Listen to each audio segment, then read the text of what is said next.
நம்ம கார்த்திக்கும் இந்த அஞ்சலியும் வந்துட்டு அடுத்ததா வந்து பார்த்தீங்கன்னா, நம்ம கௌதம் கிட்ட சைன் வாங்குறதுக்காக என்னென்னலாம் வழி இருக்கோ அது எல்லாத்தையுமே பார்த்துக்கிட்டு இருக்காங்க. அதாவது கிட்டத்தட்ட ரூ. 5000,00,00,000 சொத்து வந்து பார்த்தீங்கன்னா, இவங்களுக்கு மிக பெருசா தெரியல. அதாவது ரூ. 200,00,00,000 ப்ராஜெக்ட் தான் வந்து பார்த்தீங்கன்னா, கார்த்திக்குக்கு அவ்ளோ பெருசா தெரியுது போல. அதாவது அப்பவும் போயிட்டு கௌதமோட காலடியில தான் விழுவேன் அப்படின்ற மாரி வந்து சொல்லி இந்த அ கா கார்த்திக் வந்து பார்த்தீங்கன்னா இருந்துட்டு இருக்கான். ஆனா அதே சமயத்துல கார்த்திக் மேல நம்ம ஜானகிக்கு பயங்கரமான கோவம் இருந்துட்டு இருந்துச்சு. இப்ப என்ன ஆச்சு அப்படின்னு பார்த்தீங்கன்னா, நம்ம அ வெங்கட்ராமன் இருக்காரு இல்லையா? அவரு ரொம்ப நாள் கழிச்சு சிங்கப்பூர்ல இருந்து கிளம்பி இங்க வராங்க. அதாவது இத்தன நாளா இந்த வீட்டுக்குள்ள இவ்ளோ பெரிய பிரச்சனைகள், இவ்ளோ பெரிய சண்டைகள், சச்சரவுகள் இது எல்லாமே நடந்துட்டு இருக்கு. ஆனாலும் இவங்க வந்து பார்த்தீங்கன்னா, இவ்ளோ பொறுமையா வருவாங்க அப்படின்னு கொஞ்சம் கூட எதிர்பார்க்கவே இல்ல.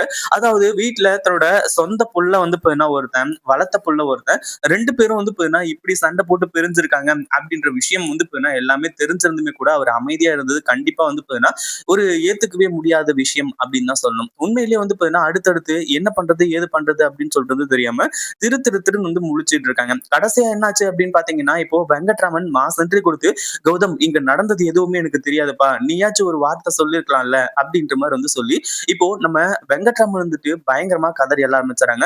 அதே மாதிரி நம்ம கௌதம் அதாவது ஜானகி கிட்ட வந்து பார்த்தீங்கன்னா, "நீயாச்சும் சொல்லியிருக்கலாம்ல ஜானகி. நீ எதுக்காக வந்து பார்த்தீங்கன்னா என்கிட்ட இருந்து இந்த விஷயத்த எல்லாத்தையுமே மறைச்ச? என்னதான் உன் பிரச்சனை? அதே மாரி இங்க இவ்ளோ பிரச்சனை நடந்து கார்த்திக் வந்து பார்த்தீங்கன்னா, கௌதம் பேர்ல இருக்க சொத்து எல்லாத்தையுமே ஏமாத்திருக்கான். இந்த அஞ்சலி இவ்ளோ பெரிய காரியத்தெல்லாம் செஞ்சிருக்கா. அப்படி இருக்கும்போது எப்படி வந்து பார்த்தீங்கன்னா, அவங்க எல்லாரையுமே விட்டு வச்ச? அப்படின்ற மாரி வந்து சொல்லி கேட்டுட்டு இருக்காங்க. அந்த ஒரு டைம்ல கௌதமும், இலக்கியாவும் வந்துட்டு, மாமா நாங்க தான் வந்து பார்த்தீங்கன்னா, அத்தை கிட்ட இது எதையுமே உங்ககிட்ட சொல்ல வேணாம்னு சொல்லிட்டு வந்து சொன்னோம். அப்படின்ற மாரி வந்து சொல்லும்போது, என்னம்மா இப்படி வந்து பார்த்தீங்கன்னா, முட்டாள்தனமான காரியத்த பண்ணி வச்சிருக்க.